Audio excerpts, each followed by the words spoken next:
Why do we need to change anything? Why just stick with what we know?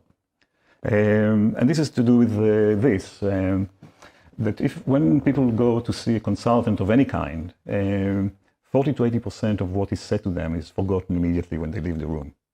Just disappears. And that's supported by some evidence, I think. Yeah, by the way, everything is, you'll get a slideshow later, and you'll be able to see all the slides and the references for you to read.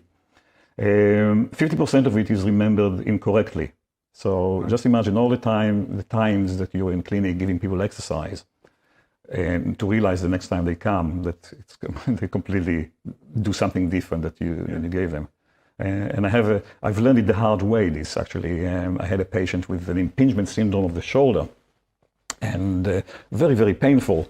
And he had it for a while, and I devised this amazing, elegant, osteopathic, eccentric exercise where you press the arm down in this position so it's abducted, and then you press it there, and then it's in flexion the shoulder, so you can cover the whole range and do all this amazing exercise. And I showed it to him, and he returns after a week and he says, "Yeah, I'm cured." And I say, how did that happen? Because I know impingement syndrome, it's a tough one to treat. And he said, "Well, what I did is for the whole week I stood and I did this all week long." And I thought, it's nothing that, where did he see it? It's not something I gave him, it's not something I recommended. But it's now in the book, isn't it? That exercise. No, it's not. So something completely, out of the blue, and obviously it helped him. So the thinking about exercise has been there for a long time. Why we give what we give. And I mean, a lot of the time we give exercise that we like. It's not patient-centered.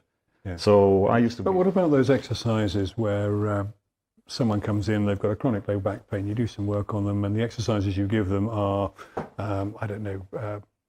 cat stretches and Supermans on the floor? Yeah, that's exactly the problem, because humans don't usually do that unless they seek out to do this kind of exercise, like in Pilates or yoga. Yeah. But most humans, you don't do that in I don't know, maybe you do. In your bedroom when nobody looks? No. I've got the costume in the wardrobe, but other than that, Superman. So, yeah. Okay, so I just want to take you through this specificity principle because it's really important to understand why functionality is so dependent on it. The whole idea of functionality centers around specificity. But basically, imagine that you decided tomorrow to start doing yoga. Yep. And you've done it for 6 months. After 6 months, your body will adapt in order to optimize your yoga practice.